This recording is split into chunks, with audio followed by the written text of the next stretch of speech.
नमस्कार साथियों, मैं दीपक सिंह हाजिर हूँ आज एक नई वीडियो के साथ। साथियों, आज हम इस वीडियो के अंदर जो खुले में वर्मी कंपोस्टिंग किया जाता है, उसके अंदर जो बरसात होती है, तब बरसात के मौसम में क्या क्या फ़ायदे हैं बरसात के और क्या क्या नुकसान हैं, आज हम उसके बारे में चर्चा करेंगे। तो सबसे पहले साथियों, अगर आप हमारे चैनल पर नए हैं तो कृपया करके इसको लाइक करें, शेयर करें, सब्सक्राइब करें और बेल आइकन को दबाना ना भूलें, जिससे मैं जो भी वीडियो डालता हूं वो आपको डायरेक्टली मिले। तो चलिए साथियों, शुरू करते हैं अपने वीडियो को। जो खुले में वर्मी कंपोस्टिंग हम करते हैं और बरसात के मौसम में उसके क्या फ़ायदे हैं, तो सबसे पहले हम फ़ायदों के बारे में अगर बात करें तो हमारे पास जो फ़ायदा है, फ़ायदा नंबर 1 ये होता है कि जो हमारे पास पानी देने की प्रक्रिया है वो थोड़ी धीमी हो जाती है। कहने का तात्पर्य यह है कि जब हम पानी देने की बात करें तो हमें ज़्यादा पानी देने की ज़रूरत नहीं पड़ती है। तो एक तो हमारे पास ये बेनिफिट हो जाता है कि जो हम डेली पानी देते हैं वो डेली पानी देने की हमें ज़रूरत नहीं पड़ती। उसके साथ साथ दूसरी बात आती है कि हमारे पास दूसरा क्या फ़ायदा होगा। दूसरे फ़ायदे की अगर हम बात करें तो दूसरा फ़ायदा हमारा ये होता है कि जो हमारे पास केंचुए हैं, उन केंचुए की जो प्रोडक्शन है वो काफ़ी अच्छी होती है। अगर मैं आपको दिखाऊं तो जो केंचुओं की जो ग्रोथ है वो बहुत बढ़िया हो रखी है, क्योंकि केंचुए जो हैं वो हमारे नमी में रहने वाले जीव हैं और इनको प्रॉपरली ज़्यादा से ज़्यादा अगर नमी मिलती है तो ये अपनी ग्रोथ, जो प्रजनन क्रिया है इसकी, उसको काफ़ी तेज़ी से आगे तक बढ़ाते हैं, जिसकी वजह से जो हमारे केंचुए हैं उनकी जो पॉपुलेशन है या उनकी जो जनसंख्या है वो ज़्यादा बढ़ती है। तो ये दो हमारे मोटे मोटे फ़ायदे होते हैं। अगर हम बरसात की बात करें तो बरसात में हमें इन दो चीज़ों का डायरेक्टली फ़ायदा मिलता है। पहला तो मैंने आपको बताया कि हमें पानी देने की जो ज़रूरत है वो कम हो जाती है। दूसरा, हमारी जो केंचुए की पॉपुलेशन है वो ज़्यादा बढ़ती है बरसात के मौसम में। फ़ायदों के साथ साथ अगर हम बात करें तो जो बारिश का मौसम है उसके कुछ नुकसान भी हैं।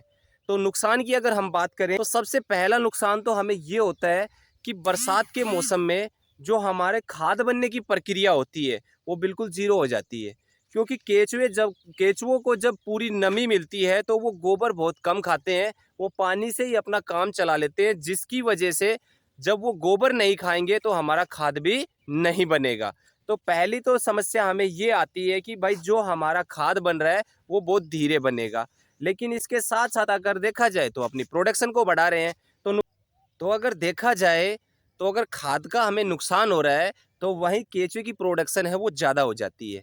इसके साथ साथ बात आती है कि जो बारिश का मौसम है, बारिश के मौसम के अंदर खरपतवार बहुत ज़्यादा उगती है और वो खरपतवार केवल जो खाली जगह है वहाँ वहाँ नहीं, बेड़ों के ऊपर भी उगती है। तो जिसकी वजह से दिक्कत आती है जब हम खाद उतारते हैं, और अगर इस खरपतवार को अगर नहीं उखाड़ा जाए तो ये इतना ज़्यादा दूरी तक फैल जाता है कि बाद में जब खाद उतारा जाता है तो बहुत ज़्यादा समस्याओं का सामना करना पड़ता है।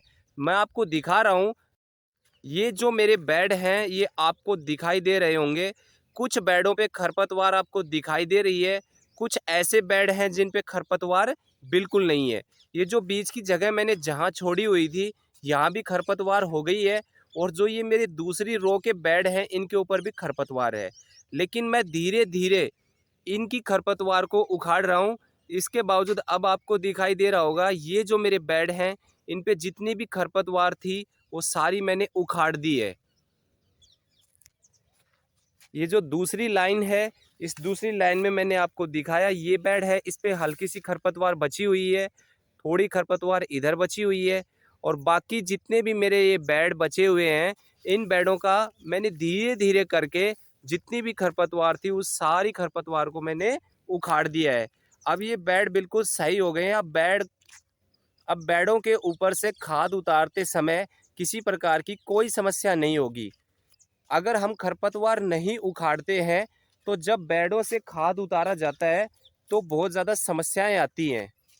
आपको दिखाई दे रहा होगा कि इधर भी ये जो रास्ता बचा हुआ है यहाँ भी बहुत ज़्यादा घास घास थी, उस घास को मैंने धीरे धीरे करके उखाड़ दिया। मैंने इनको जड़ से उखाड़ दिया, अब दोबारा से ये नहीं होंगी, और अगर होती भी हैं तो इनको धीरे धीरे करके मैं उखाड़ दूंगा, छोटी अगर रहती हैं तभी। और दूसरा, अब बरसात का समय धीरे धीरे चला जाएगा तब ये खरपतवार इस प्रकार की नहीं होगी।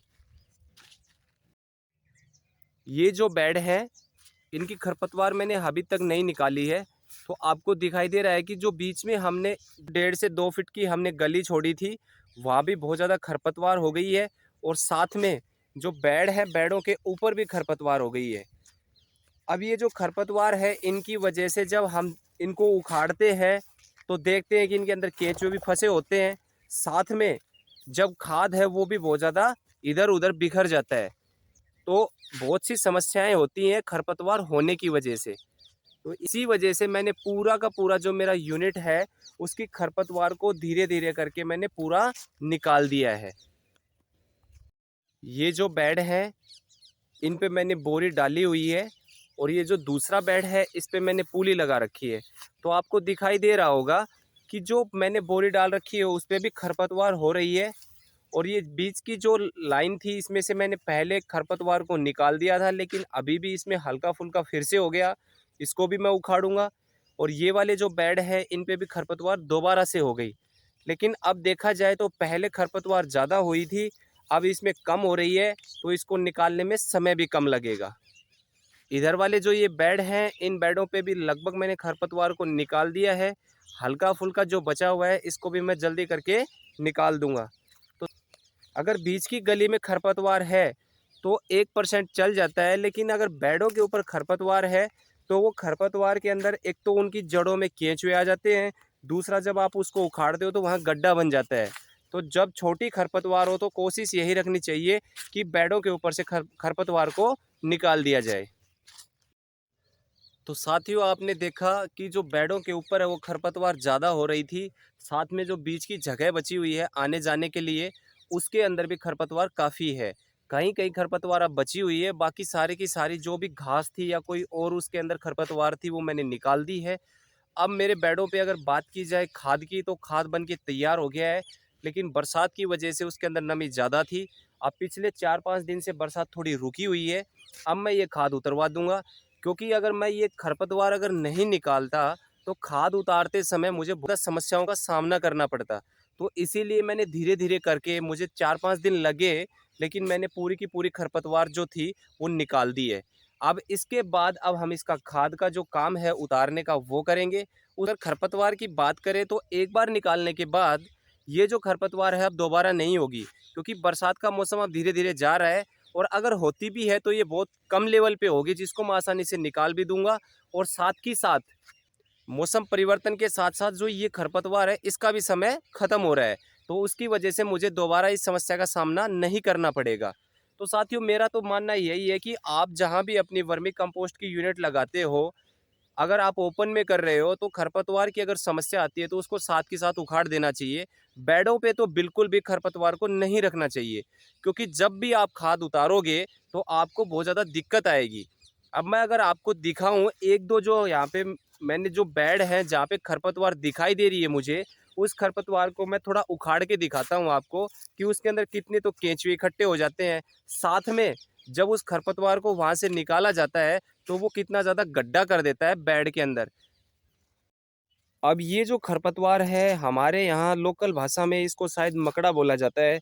ये धीरे धीरे क्या है कि जहाँ भी इसका कोई भी टहनी जहाँ रुकती है वहीं पे ये वहाँ अपनी जड़ बना देता है। और जब इसको बेड से उखाड़ा जाएगा तो ये बेड के अंदर बहुत ज़्यादा गड्ढा कर देगा। मतलब गोबर जो है उसको साथ उखाड़ता है, क्योंकि इसकी जड़ है वो इतनी स्ट्रॉन्ग हो जाती है, इतनी दूरी तक फैल जाती है कि ये बहुत ज़्यादा दूर तक ये कवर करता है। अभी मैंने इस खरपतवार को उखाड़ दिया है।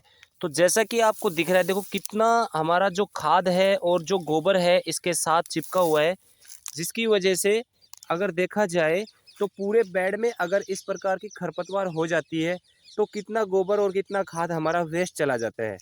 तो इसीलिए जहाँ तक संभव हो सके हमारे जो बेड हैं उन बेडों पे खरपतवार नहीं होनी चाहिए। तो साथियों आपने देखा कि जब तक हम खरपतवार को नहीं हटाते हैं वो अपनी जड़ें वहाँ बनाए रखता है, और जब उसको उखाड़ा जाता है तो वो बहुत ज़्यादा खाद उसको अपने साथ लेके आता है, जिससे हमें नुकसान होता है। साथ में अगर उसको नहीं उखाड़ा जाए तो खाद उतारते समय वो समस्या करता है। तो इसीलिए मेरा मानना यही है कि अगर आपकी बीच की गली जो है उसको अगर नहीं भी साफ कर पाते हो तो बेडों के ऊपर जो खरपतवार है उसको प्लीज़ हटाएं, जिससे कि हमें काम करते समय किसी भी समस्या का सामना ना करना पड़े। मेनली तो यही समस्या आती है कि जब हम उसके ऊपर से खाद उतारते हैं तो वो खाद वेस्ट ज़्यादा जाता है और उस काम को करने में समय ज़्यादा लगता है। तो साथियों, आज के वीडियो में इतना ही। जल्दी हाजिर होता हूँ एक नई वीडियो के साथ। हमारे साथ बने रहना। तब तक के लिए नमस्कार।